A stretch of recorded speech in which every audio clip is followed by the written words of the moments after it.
I would like to begin by reminding everyone that sometimes I play up my white-hot rage.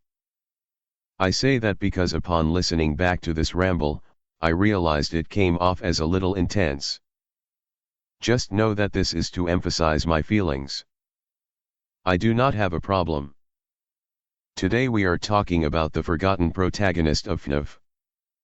One who's been shuffled around in theories and is occasionally remembered from time to time, but was dropped almost entirely by the plot. This is the Crying Child. Coming up for one game, the Crying Child lost all plot relevance after the game he was in and, while occasionally made reference to, was all but tossed aside. Something that I believe might have happened to make way for other plotlines, characters, and possibly rewrites, even though at the time his story was supposed to end that first phase of Fnaf.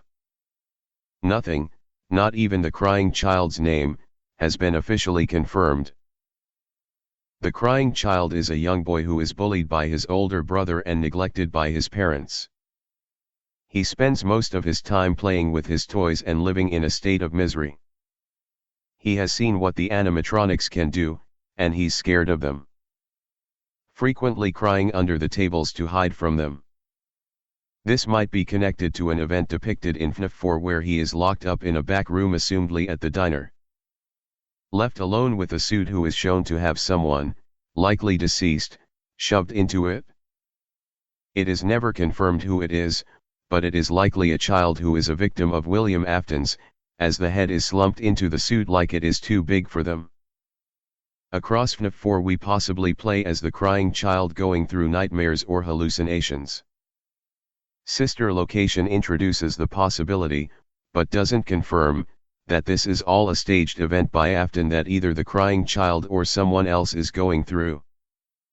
Though it could have also been just a callback, though there is one piece of evidence against that which I will discuss later.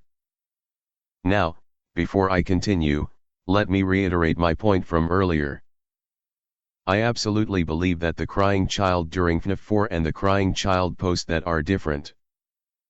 That is, I believe that this character went through a slew of rewrites and changes to fit into the new plot. Such as, while Sister Location was planned to come out, it was still being claimed to be its own thing, and Scott was claiming that the story in the first 4 games was self-contained. So Sister Location raises these questions, but I can't be sure that was the plan during Fnaf 4. This becomes more important later. To make a comparison, the Crying Child's change in relevance could be compared to how Baby went through her major change between Sister Location and Pizzeria Simulator. His was just a silent affair. At the end of Fnaf 4, there is an incident. The Crying Child's brother and his friends shove his head into Fredbear's mouth. It clamps down and he gets a severe brain injury. It is not clear if he survives or not, but he is free from his horrible home. As you might remember from Fnaf 1, there was an incident at an old location called the Bite of 87, where someone was bit on the forehead and barely survived. This bite that the Crying Child was in is apparently not that bite. As revealed by a spontaneous date shown on a television, it is 1983. So this entirely identical bite that fits with the story is actually a completely different bite. And the actual bite of 87 is never revealed, while this bite is but has no relevance to that one.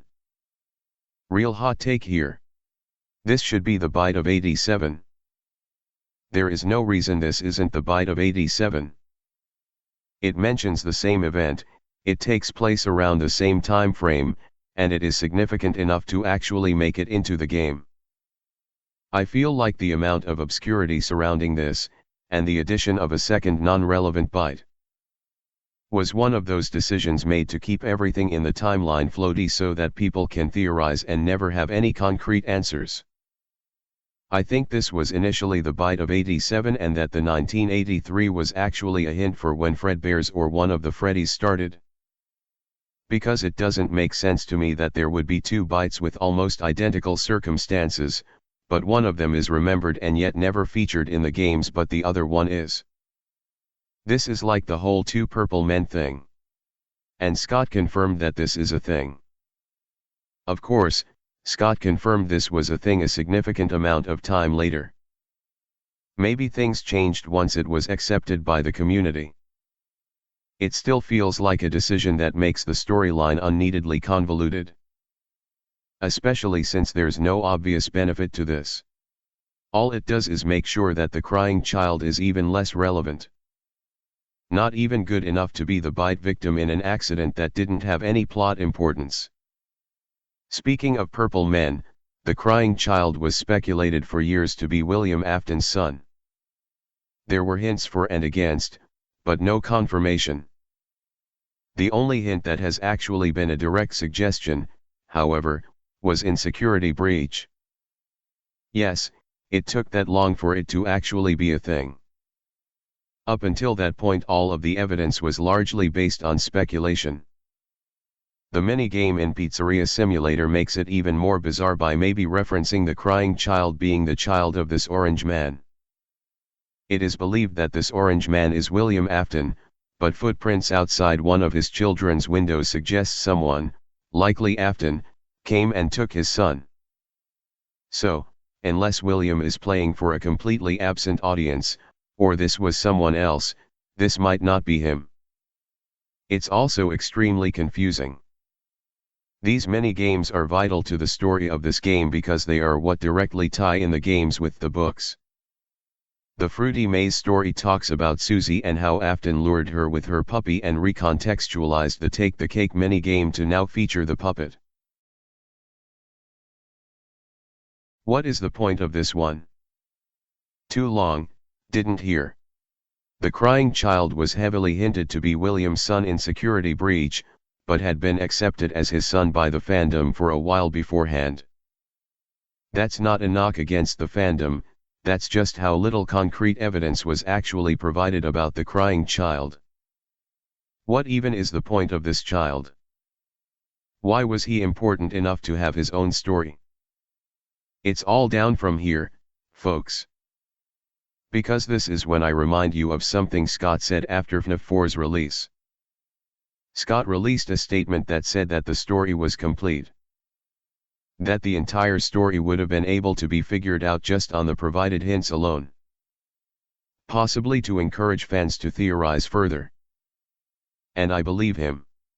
I believe at the time that he meant what he said and fully had his whole story together. And that sister location was intended to be a spin-off before it was decided to connect it to the original games. I also don't think that him adding details later is exactly a bad thing. I do think this led to the story becoming so cluttered later, but my point is, if these games made up the entire old Fnaf story, then there was absolutely no way that Charlie could have been the puppet. Because she wasn't referenced in any of these games, and neither was Henry. The lone vision of the child that became the puppet is a genderless one outside of the diner. A crying child. There was no way to see this and decide, ah yes, this is the daughter of William's business partner. That whole story plot would have been entirely inconceivable, unless that locked box at the end of Fnaf 4 opened up to reveal a picture of William and Henry opening the business. A picture of Henry with his daughter, and then a picture of his daughter outside of the diner. Or a couple of lengthy notes to explain such. You know exactly what I'm leaning towards. There was a slew of telegraphing that originally the crying child was the puppet. Ignoring the fact that he's crying, wearing stripes, and in the same pose that the puppet was in that 1-3 minigame. There's actually a few other hints. There's subtle stuff, like having the crying child constantly surrounded by plush toys and then be in the prize corner.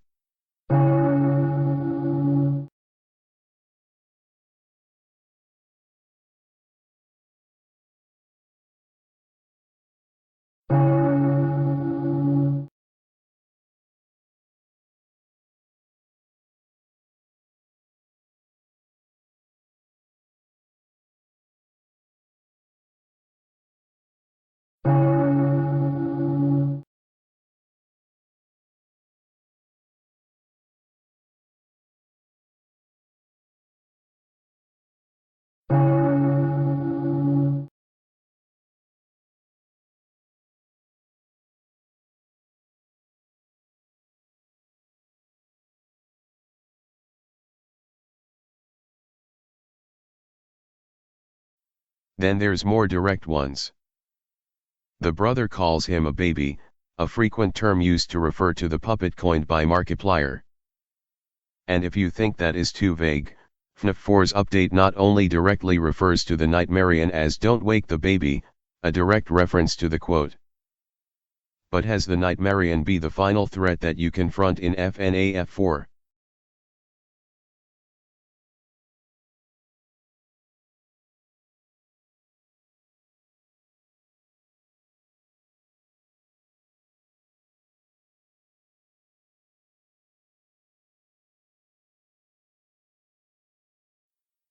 Also, if the crying child was the puppet and the brother was Michael, then that would add a new context to them teaming up on Afton together in Fnaf 3.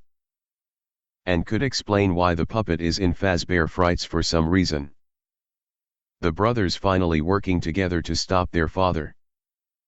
Though my thoughts earlier on the Afton connection still apply. There's also the plot relevance for having the puppet, a major character, actually be a character mentioned from the first game. Unless Scott was purposefully misleading everyone when he said the story was complete, this is the only way that all of the questions could have been answered. This is the last loose end. What I think is that the crying child was supposed to be the puppet.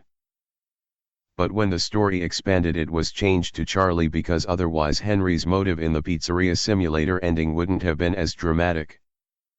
Though there is something impressive about the idea of Henry taking out his business partner and his entire family in one fell swoop.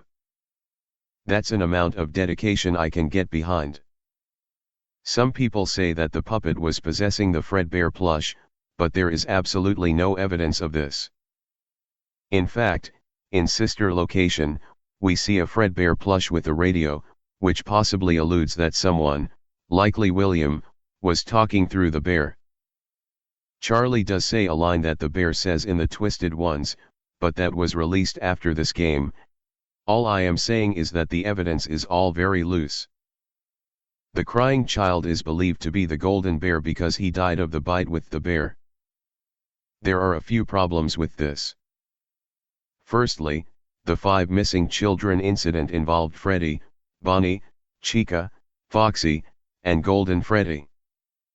This is referenced frequently throughout the games, confirmed in the books, and all but shown in the Fnaf 3 minigame. During that the puppet is shown to be separate from them.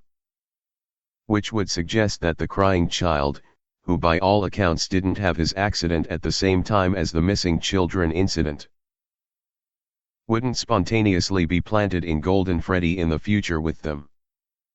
And you might say this golden bear and this golden bear aren't the same golden bear, and that is possible, but we don't know that because it isn't directly confirmed. We can't judge on appearances either because of the whole Springtrap to Scrap Trap thing. Though if he did and he somehow became the bear, then it must be crowded, because there's someone already in there. In the Silver Eyes, not only does it say another kid is in the bear, another Michael, but another character is described as wearing a shirt like the crying child.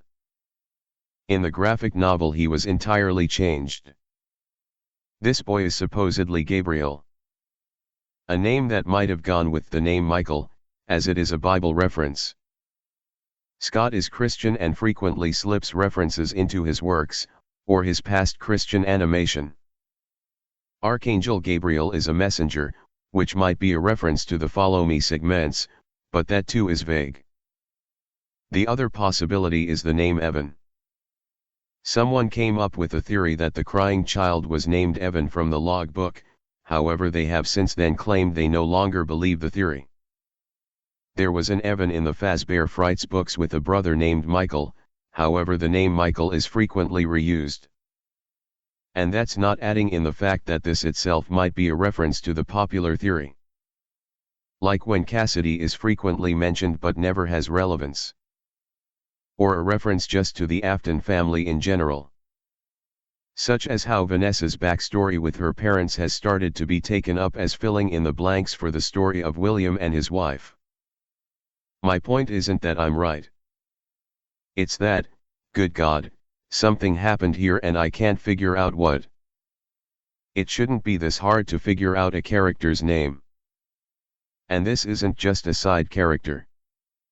This was the protagonist of one of the core games, and it feels like we're pulling teeth just to figure out where he stands.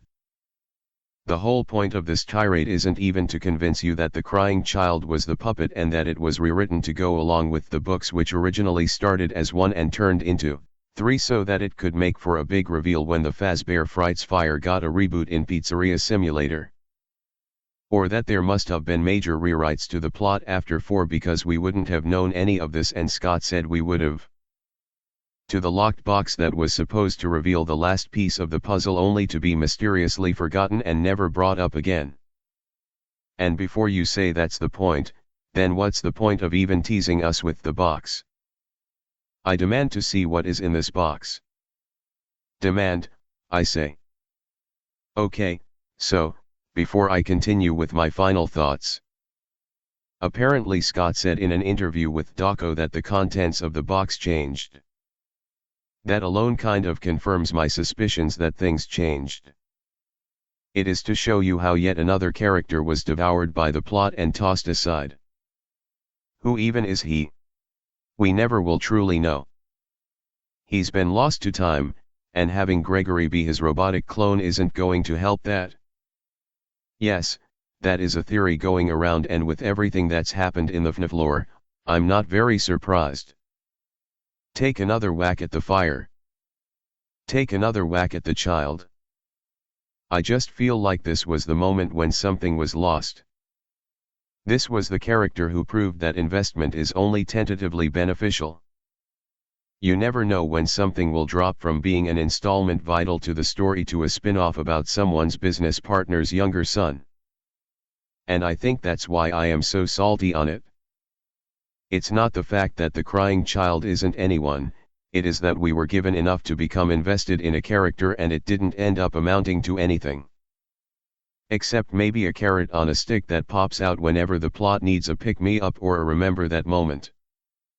I don't know, and I can't say for sure. The only thing I can say for sure is don't wake the baby, it's a boy.